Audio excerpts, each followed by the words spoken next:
Assalamualaikum warahmatullahi wabarakatuh. Materi kita kali ini tentang alat-alat dan bahan baku untuk perakitan produk. Yang dimaksud dengan alat produksi merupakan media untuk mengolah bahan menjadi produk jadi dengan bantuan pekerja. Alat produksi merupakan media untuk mengolah bahan menjadi produk jadi dengan bantuan pekerja, terdiri dari alat produksi langsung, yaitu fasilitas produksi yang berupa mesin, perkakas, peralatan, perkakas, bantu, dan sebagainya.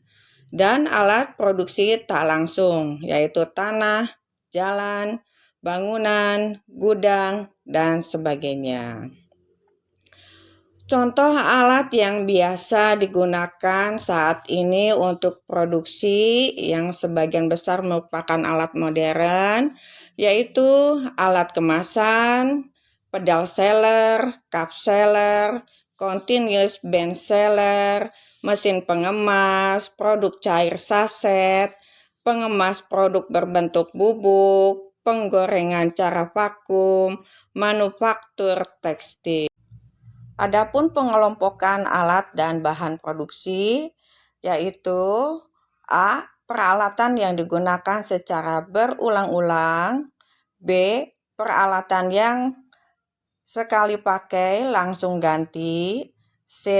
Peralatan yang hanya beberapa kali pakai langsung ganti. D. Peralatan yang digunakan sewaktu-waktu atau peralatan pendukung dan pelengkap. Mempersiapkan alat dan bahan produksi adalah bagian yang tidak terpisahkan dalam perakitan produk, sehingga seorang wirausahawan harus bisa menyusun daftar peralatan bahan produksi apa saja yang dibutuhkan secara tepat dan akurat agar ketika perakitan berjalan dengan lancar dan baik. Menyusun tahapan perakitan. Suatu produk yang telah didesain untuk memproduksinya membutuhkan dokumen seperti 1. Gambaran teknis assembling atau assembling drawing. 2. Urutan penggabungan dokumen. 3. Daftar alir komponen. 4. Order atau instruksi. 5. Pemberitahuan perubahan teknik. 6. Sistem perencanaan produk.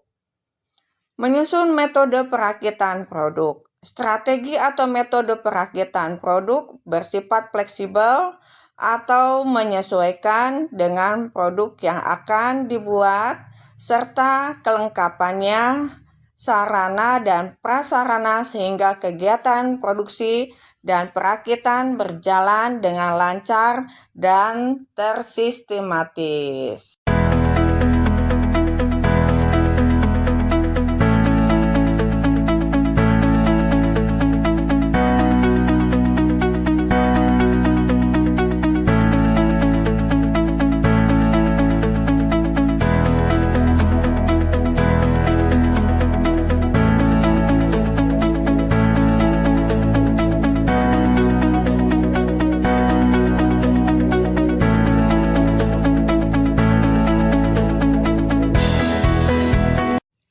Pengertian bahan baku.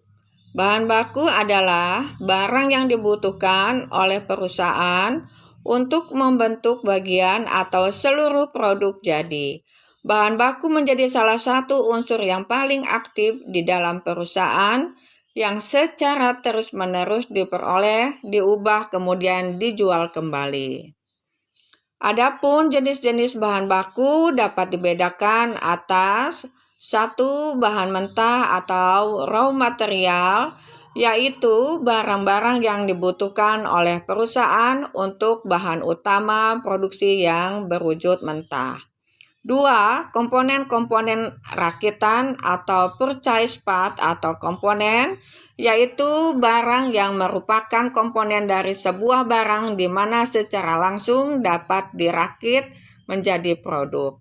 3. Bahan pembantu atau penolong yang disebut dengan supply, yaitu barang-barang yang diperlukan dalam proses produksi tetapi bukan merupakan bagian atau komponen barang jadi. 4. Barang dalam proses atau yang disebut dengan work in process, yaitu barang-barang yang merupakan keluaran dari tiap-tiap bagian dalam suatu proses produksi atau yang telah diolah menjadi suatu bentuk akan tetapi masih perlu diproses lebih lanjut untuk menjadi barang jadi. 5. Barang jadi atau finished good, yaitu barang-barang yang telah selesai diproses atau diolah dalam pabrik dan siap untuk dijual atau dikirim kepada pelanggan atau konsumen. Berikut ini adalah beberapa fungsi tersedianya persediaan bahan baku, yaitu 1. Menghilangkan resiko keterlambatan datangnya barang atau bahan-bahan yang dibutuhkan oleh perusahaan. 2. Mengadakan persediaan atau stok bahan-bahan yang dihasilkan secara musiman sehingga dapat digunakan bila bahan itu tidak ada dalam pasaran. 3. Memperlancar operasi perusahaan. 4. Mengoptimalkan penggunaan mesin pabrik atau perusahaan. 5. Memberikan pelayanan kepada pelanggan sebaik-baiknya.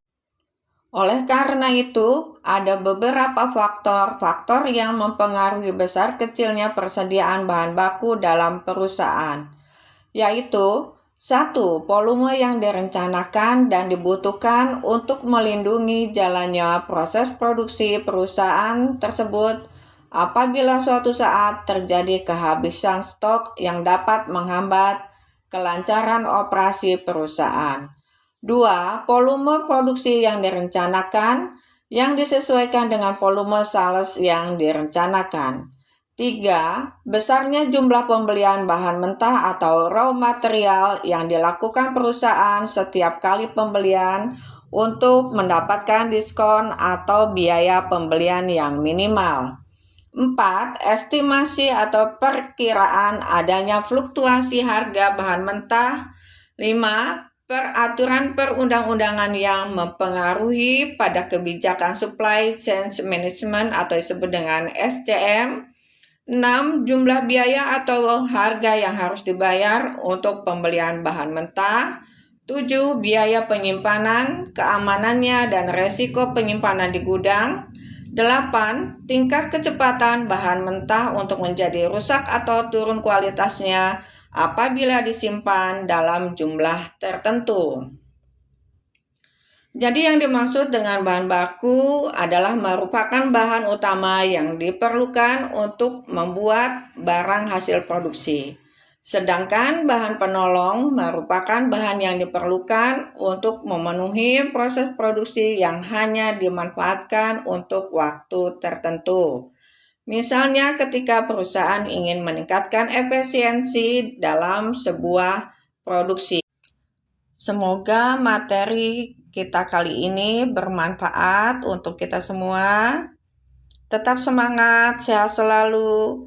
Assalamualaikum warahmatullahi wabarakatuh.